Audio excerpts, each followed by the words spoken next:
Que mais?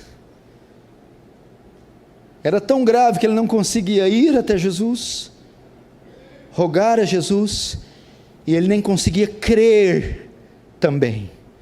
Verso 3 diz: então lhe disse, verso 10, admirou-se Jesus e disse que o seguiram: em verdade afirmo, que nem mesmo em Israel achei fé como essa.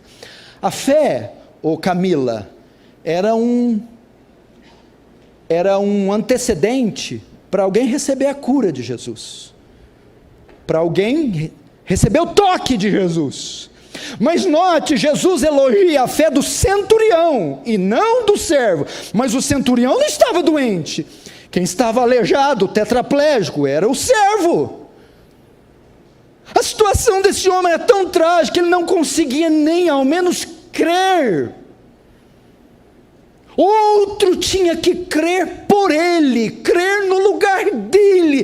Parecia um homem com paralisia, parecia um homem com Alzheimer, um homem totalmente moribundo, em um leito que não conseguia andar, pedir e nem ao menos crer.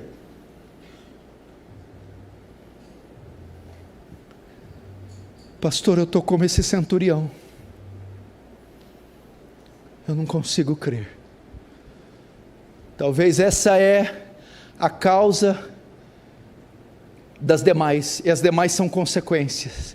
Por isso que eu não consigo orar, nem ir ao Senhor, porque a minha fé mingou, morreu, cessou. Talvez seja o seu retrato, irmão. Eu não consigo crer, eu não consigo crer. Eu não tenho mais fé. Talvez como aquele homem, o pai da menina Jairo: Senhor, ajuda-me na minha pouca fé.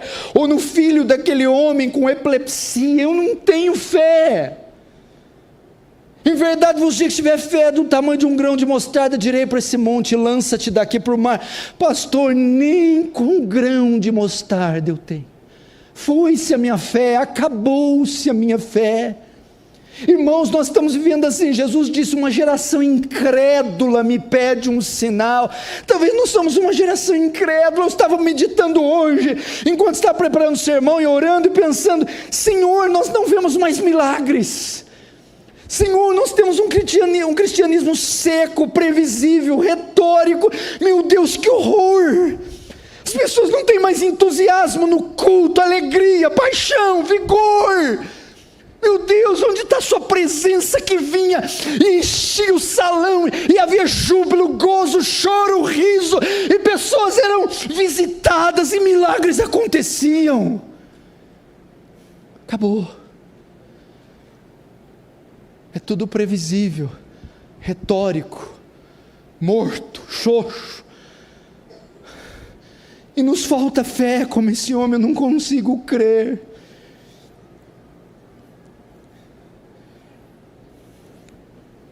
E o que aconteceu? A providência usou outro meio. Note, esse homem aqui é um anônimo. Não há um relato dele falando, andando, agindo, nada. Só diz: um paralítico em casa, enfermo, ali coberto de trevas, de escuridão, de dano. Imagina a vida desse homem, meu irmão, parado, sofrendo, solitário, vivendo um drama horrível. Pode ser sua vida. Eu sou como esse homem. Eu não sou protagonista de nada. Eu não apareço em cena. Eu estou escondido, sozinho, oculto, morrendo. Estou lá nos sótãos, nos porões dessa vida, sem prestígio, sem moral, sem nada. Estou no esquecimento.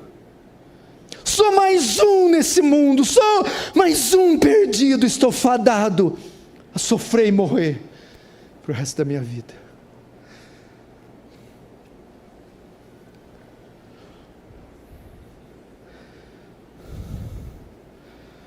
Quem vê você?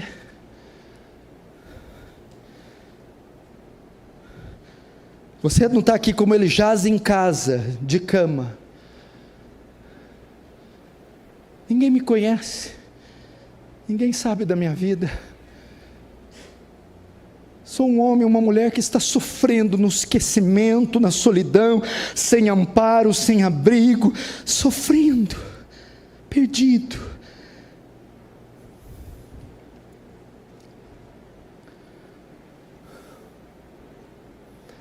Irmão, essa é a nossa realidade. Essa é a realidade desse mundo que você não vai ver na TV, nas novelas, nos jornais. Isso é que o horror do pecado trouxe à terra, o pecado, a queda. Então esse homem está aqui, esse figurante que virou protagonista no culto de hoje. Mas a providência, apesar disso, apesar desse homem não ter fé, apesar desse homem não saber orar e não conseguir orar, apesar desse homem não ter pernas e não poder ir ao Senhor, a providência não esqueceu desse homem, a providência não desamparou esse homem não está fadado a morrer desse jeito, a história desse homem não terminou aqui, mas a providência vai arrumar um outro meio de encontrar esse homem, de salvar esse homem. O Senhor não vai desamparar esse homem. Se você está aqui e não sabe mais orar ou não consegue orar, se você está aqui e não sabe ir até Deus ou não consegue mais ir, se você está aqui e não sabe crer, não consegue mais crer, a providência não vai deixar você assim. Você não vai terminar assim. Sua história não vai terminar assim.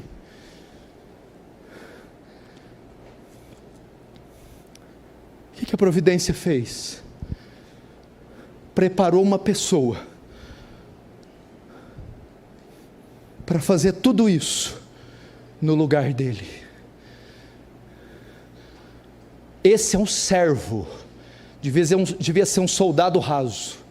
O homem é um centurião, devia ser um capitão, líder de uma centúria de 100 soldados. Este centurião, vendo a situação do seu servo, que não podia ir a Jesus, rogar a Jesus, nem crer em Jesus, foi enviado até aquele servo, para ir a Jesus por ele. Ele não podia ir, mas Deus providenciou alguém que fosse até ele, no lugar do servo. Então ele se dirigiu até Jesus, uma vez que o servo não podia. O servo também não podia orar.